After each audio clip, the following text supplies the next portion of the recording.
So obviously we've been covering this very difficult story involving the passing of a Belmont University student by the name of Jillian Ludwig, who died yesterday morning after being shot in the head while walking near campus Tuesday. Shaquille Taylor has been accused of that crime. The alleged killer had bonded out and was released from custody in April as a result of a determination by 3 doctors who determined that he was incompetent to stand trial. According to the district attorney in this case, at a competency hearing on April 13th of 2023, 3 court-appointed doctors unanimously testified that Taylor was incompetent to stand trial.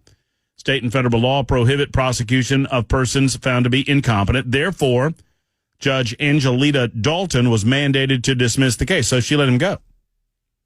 One wonders, considering the aftermath of this, if there's not a better way. To speak on this is our own Speaker of the House of Representatives, Cameron Sexton, who joins us on the Murphy Show hotline. Cameron, thank you so much for your time this afternoon. Good afternoon. Good afternoon. Thank you, Matt, for having me on. I don't know that there's confusion, but, well, I'm confused as to how this can be going on. And I'm curious what your take is regarding what y'all have tried to do in the legislative process, and if there is more to do regarding making sure that if someone is incompetent to stand trial, that they fall under the umbrella of being involuntarily committed, almost, I wouldn't say automatically, but certainly it should trigger that process, one would think. Just give me an overview on where you are regarding this Belmont story. Yeah, so I'm going to take you a little further back into this gentleman's past. He's been in the adult criminal system since 2015.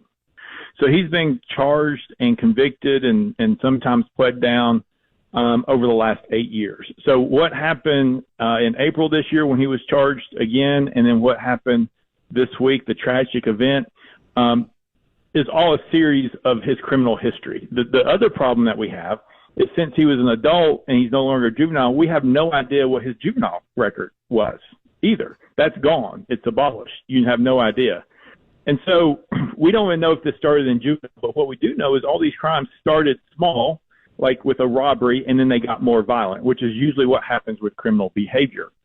And so if you want to kind of look at what happened, and I know when we went into special session, people are like, and we had issues with the Senate saying, there's nothing here that we need to do. Everything can wait till January.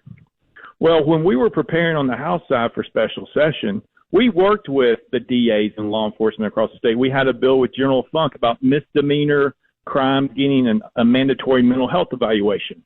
We passed that on the health side because they were saying there's a huge issue with that. This guy had mental health. He started with back in the day.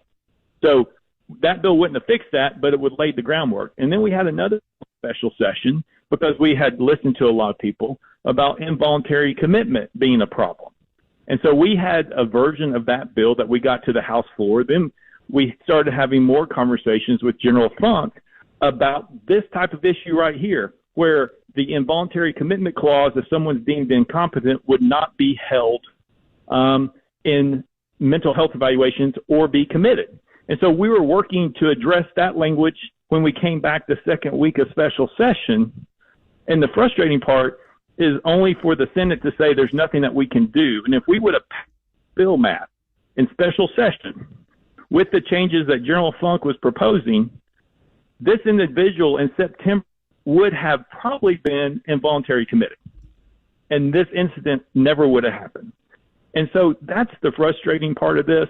And so it's a whole series of things. You have law enforcement who says that this person is a danger to society. And then you have mental health evaluation from doctors who want to say, well, they're not a risk to society, even though his criminal history has been for 8 years. 2015, the people who evaluated him this year, and the judge had to dismiss the charges, they knew the history that he had. You knew that he was going to offend again.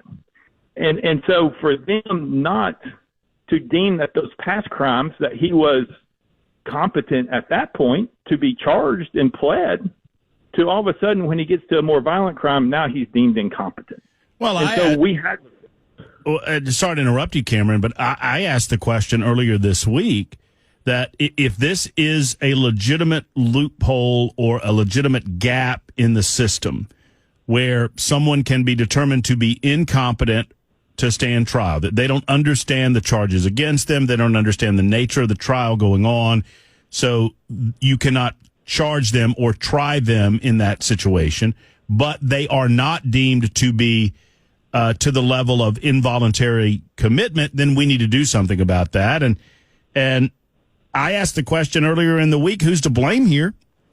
And, I mean, Cameron, I don't want to put words in your mouth, but it feels like you're saying if the Senate had been willing to take up some of the legislation the House passed in the special session, that Taylor might have been in jail or incarcerated in a mental health facility. Correct. Yes, and been through an evaluation. The problem is when we got there and we were trying to say, here's things that we heard, because we spent months preparing for the special session, talking to a lot of people. And then this issue came to light a little bit later into special session, which is why we rolled the bill for another week, and we were trying to figure out how to reword this with General Funk and his staff. And so we the problem is we have a few members of the Senate, not a lot, a few said there's nothing extraordinary here. Anything that we wait till next year. And the other thing is when we were talking to law enforcement, we were talking to judges, we were talking to individuals, they were giving us real life examples of what was going on.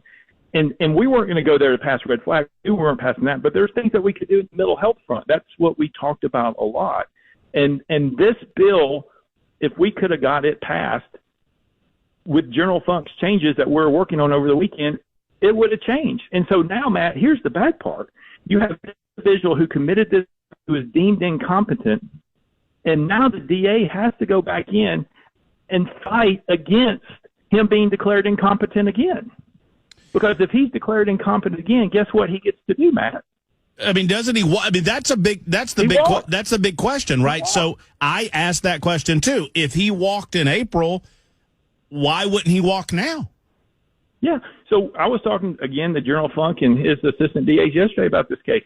They're going to have to go back into court and adamantly defend that this person is competent to stand trial, knowing that he was deemed incompetent in April.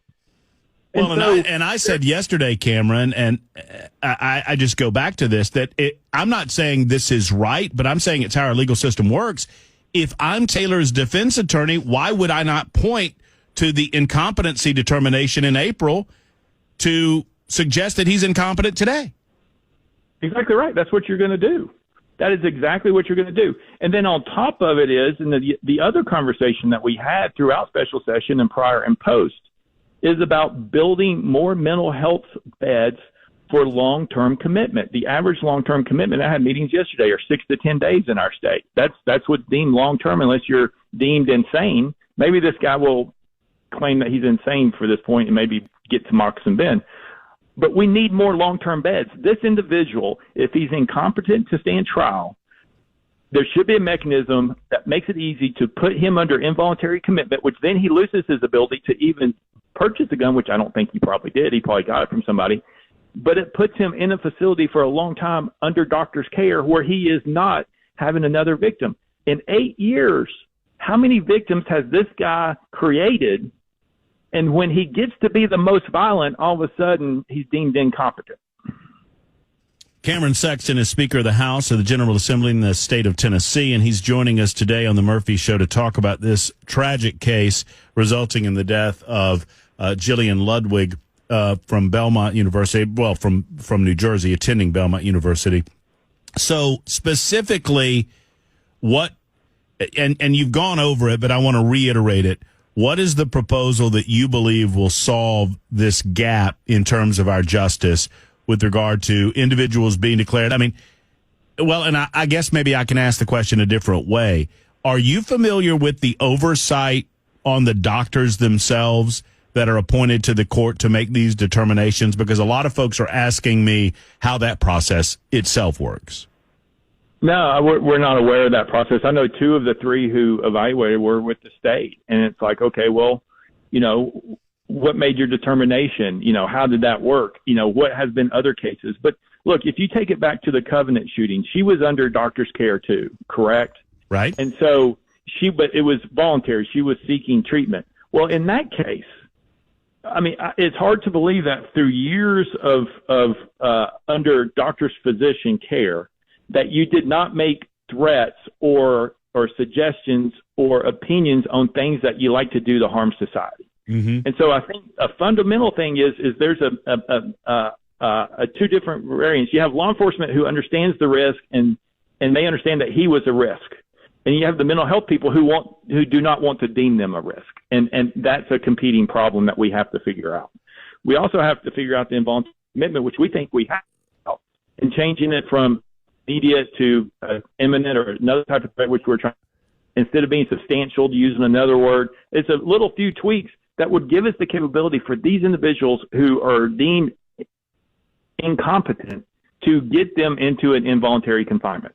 But they should not be walking out of the jail the next day. In September, as you said, this guy posted bond in September. Well, and and frankly, and it's another subject for maybe a different person, but I'm flabbergasted that he got bond again. Now it's $280,000, but I don't understand how you skip your court date after bonding out for stealing a truck, and then you're still eligible for bond on the aggravated assault, now murder charge. It doesn't make a lot of sense to me. Your colleagues, final thought on this, Cameron, your colleagues on the other side of the aisle in the General Assembly are suggesting that this is a gun problem.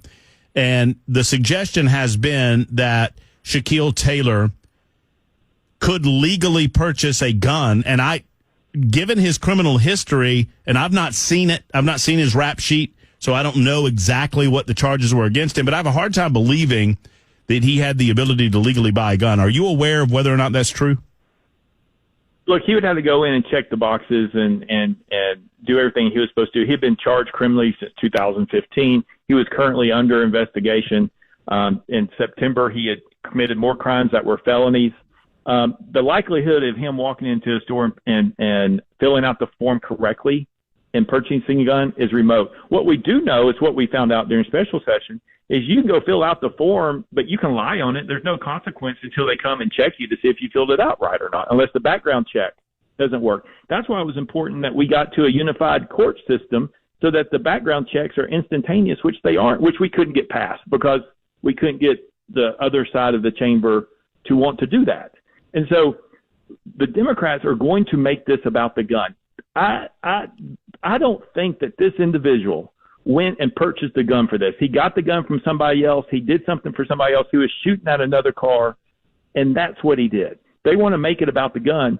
This is about the individual. We passed truth in sentencing 2 years ago. If truth in sentencing would have been in place in 2015 when he pled guilty to some of this stuff, he would still be in jail, Matt. And so you have soft on crime groups with soft Democrats who want to protect the criminal and not the victim. We're starting to try to change that. But this is what happens when you listen to people about being more protective of a criminal than a victim. We're going to continue to work with DAs and judges and law enforcement to fix this because this should have never happened. The female that passed away should be alive today.